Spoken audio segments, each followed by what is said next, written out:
handog ko, ikaw lang, O Diyos, ang paglaong ko, kinabuhi ko, ikaw Ginoong Diyos.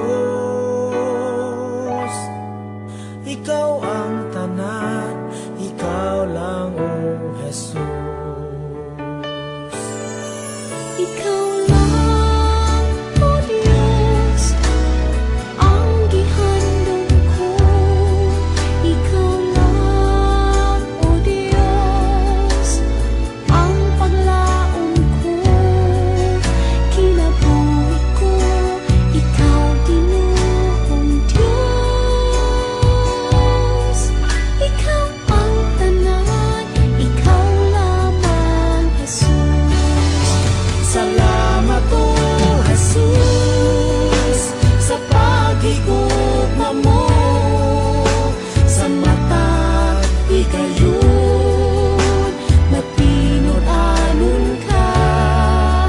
Ang kinabuhi ko, ihalad mo. Ang gugma mo, O Diyos, kinabuhi ko.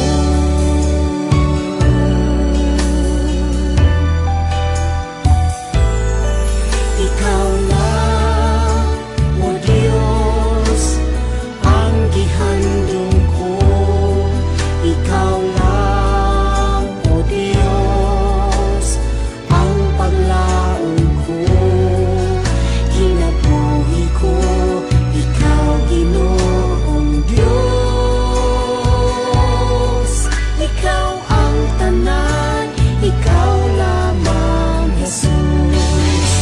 Salamat, O Jesus, sa pag-igugma mo.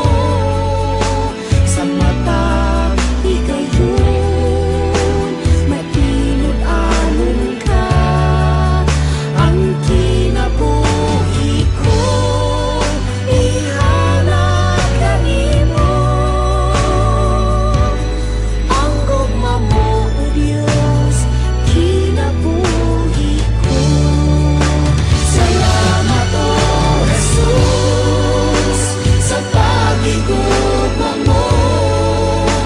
Sa mata, ikayon, mapinod-anon ka.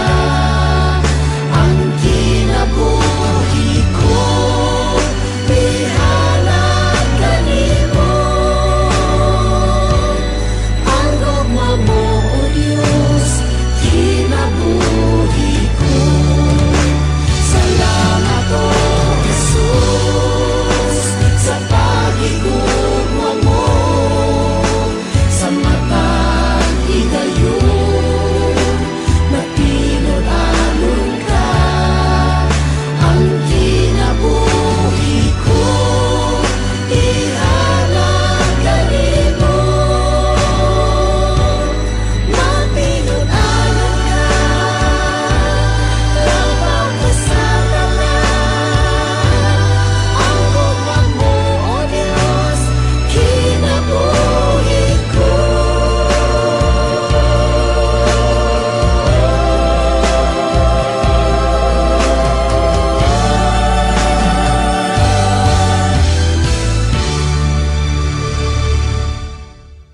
Yung buntag sa atong tanan. So salamat sa atong nadunggan karon nga mensahe ba about sa gugma sa Dios, about sa ikaw lang o Dios. Please follow. Ako ang nangayon sa inyo nga ato ni humanon para masabtan nato what is hell. Mag-isip mo atong masabtan. So karon mag-isa atong title for our message today is Hell is real and final. It means may wagi katapusan ng hell. So in short, walay katapusan ng hell means he is final. Kung atong mabasa sa Biblia, dili na gyud mahimo nga mapagkupa ang hell. It is final. Hell is real and final. So number one atong isguran there is place of unending torment. Torment. Luke chapter 16 verse 23. Ug og nagantos pa kayo dito sa Hades. Nagantos pa kayo dito sa Hades unya miyahat siya og nakita niya dito sa layo si Abraham ug iyang tiliran si Lazaro. It means kaning story is kaning nga verse is story all about sa dato ba tong dato all about sa dato nga all about sa katong si Lazaro ang dato nga si Lazaro kapamunit ra gyud mo kapamunit ra mo sa salog sa gikan sa lamisa sa dato ug human pagkamatay sa duha kan ni dato Lazaro kisay bulahan ang si Lazaro why because sa kalibutan si Lazaro gatilapaan na siya sa mga ero tungod sa iyang samad-samad ni lawas pag ang katong dato nagpuyo nga adunay karuhay dinhi sa kalibutan apan dito sa langit apan dito sa impierno wala gyud siya wala gyud siya nag wala gyud nagduwa ang Dios sa iyang kinabuhi himo gyud siya impierno mura nag-anto siya it is a final ingon pa diri sa tong message it is real and final ang hell dili ingon nga tong maingon dili man na real ang hell dili man na tingod ang hell so dili mabasa nato ba tungod sa pag-antos niya sa Hades nagantos ang dato dito sa Hades kaya ano man wa man siya nito o wa man siya nagtuo kang Kristo Jesus mo na wa siya naluwas ug wala man siya tabang sa kabos pareha kang Lazaro munang karon munang ang hell it is a final kung makaadto kag hell dili pa na temporary nga hell kung makaadto ka karon og hell inig mamatay ka dili pa na tinuod nga hell napay hell gud ana nga hell ang mga tao karon nagpuyo pa katubangan ng impierno ug ng langit karon nagpuyo pa sila sa hell nga temporary wa pa sila nagpuyo sa hell ug langit nga dili temporary nga permanent yun mo ningon pa diri bang place of unending torment in which place o lugar siya sa dili mahuman nga pag-antos o dili matapos nga pag-antos mo ning atong siguro na atong kaluwasan ngan man walay ending ang sa impierno dito gusto kag impierno away na forever dito sa forever na yun ang impierno why ending ang impierno muna kung makato impierno that is your final ang Dios manggod kung daw kano man sa mga makasala sa mga diluwas i-judge na sila muna inig pag-judge pag-atubang nato sa Dios karon makaigsunan may impierno ba ka o malangit di ba ka maulaw sa Dios nga Lord sige kog yawa-yawa Lord diba sige kag yawa-yawa ni kalibutan di ka maulaw na sa Dios muna ato makita mga kaigsunan na place of unending torment dili maundang o dili matapos ang imong pag-antos dito sa dili matapos yung pag-antos dito sa impierno hell meaning of hell is ano pa dili sa Bisaya sa Rome nga Bisaya is Hades it means impierno kasi gusto mo impierno sa inyo di may kagusto mo impierno kaya naman init lagi mapaso lagi tagamay dito namin kita number 2 nga parang diri it's fire never cease dili maundang ang fire dito sa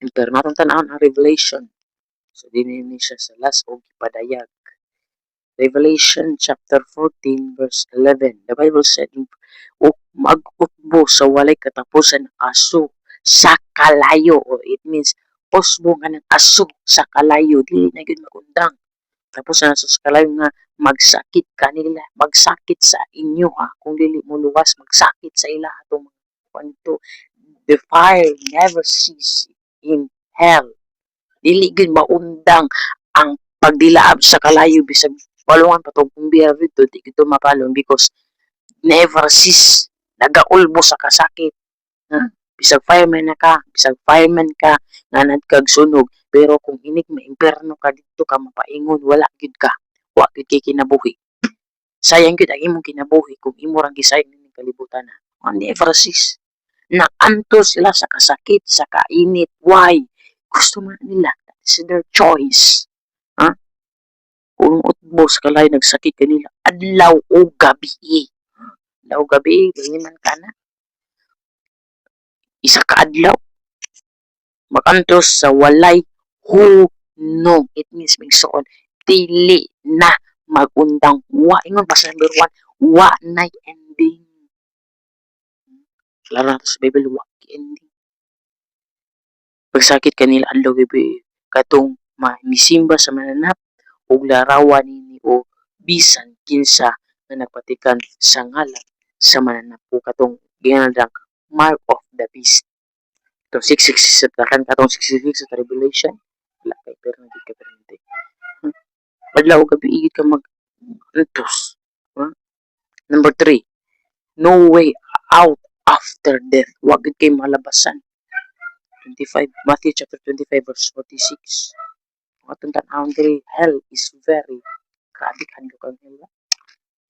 Ko kunadlo kiniluwas kan tala. Hell chapter 46. Matthew chapter 25 verse 46. Bible said, saan kini sila may agom sa walay katapusang silot apan ang matarong makaangkon sa kinabuhing. Yun, it means may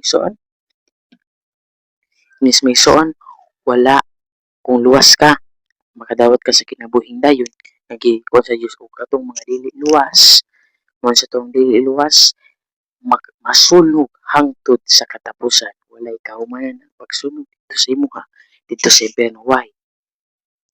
Nagpakasala man ka, abi nimo diri sa kalibutan nga this is the permanent. Ingon pa diri sa Biblia nga dili kita usa kita kabisita o lumalabay nining kalibutan.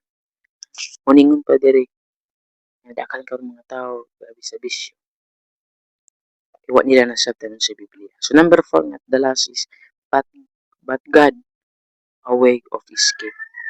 But God a way escape. Wala prepare sa Dios nga takasanan dito sa impierno. Muna tong maigsoon makita nato sa Biblia, walay matarong bisan isa. Pero kung luwas ka, dili gid ka malaglag sa impierno. Di ka malaglag dito sa kinabuhing sa walay katapusang pagantos. Ni karon maigsoon ako pagampo sa imo karon Sunday sermon na to. Dawata si Kristo, ilon nimo siya nga Ginoo. Aron ikaw maluwas ug dili ikaw magantos sa linaw ug katapusang kalayo. Initan na kitag baga, initan na tag kalayo. Sakit na magani, sakit na sa to. Initan tag baga, kalayo. How much more kung dito na kita tanan nato lawas, tanan lawas. Sunod bigit sa impierno. Pantos sa way katapusang pagantos. Hell is final and real. Hell is real and final. Means may so tinuod no pa sa Biblia. Hell is final and real. Tinuod kayo ang impierno. Bisag saan pa nimo escape, bisag nita pagdalan ito pagawas. Wala gyud kay makita because hell is a final. Mangon ta karon og final tapos ko na gyud tapusan na gyud na premini diri ka nagtago sa kalibutan. It means final. It means kani final answer nimo wag yung final answer. Okay. Salamat ta sige no kaya naman para di na makaadto sa impierno. First is pagampong ikaw kung kabalin ko magkasala tuhan si Kristo Ginoo. Ikaw dili ikaw mag-adto sa hell impierno nagkiprepare sa mga taong dili luwas kadili ka to sa Diyos basi kasimba rin natin kay ako repent means repent is confession kinahanglan o pasaylo sa mga buhay para ikaw faith, believe the gospel and you will be saved. Sa Ephesians 6:1 isunod sa tungkol sa grasya luwas sa tuo kung sa dyan ng Lord as many as receive Him in them power to be a son of God. Makes it son to receive, believe the gospel. Luwas na kami sa bautismo, dili kaluwas sa kanila. Yung diri sa iyan diri sa isa ka Kristo. Tuwa si Kristo ang imong pagpalay. So manik ra iso na encouragement sa atong tanan. Tuwa si Kristo. Tuwa si Kristo. Dawat ba? Oo, yung dawat sa kasing-kasing pag-confess kaya ang sinarlod o pag ikaw din sa ikaw dayo sige mo niyang patampo so sa kapagkasala sinus prayer Lord I am sin pagkasala ko ningatak na Lord ako din nagpati mo Lord sa iyo ako sa sala sinarli bago kong dawato buwan sa tuwan ko ikaw Ginoo sa pagpugi ikaw ay maya sa ngalan ni Jesus. Amen. Muna ang pag-ampos sa sinner's prayer. So kung imo itong kiapo karon, you are be safe. Huwag ka kapas ito nga prayers ako. Ato itong kikot sa kikot. So mo ito makiksunan. Salamat sa pagpaminaw. Salamat sa God bless us today. 12 minutes ang atong sermon. Salamat sa pagpaminaw. God bless ka.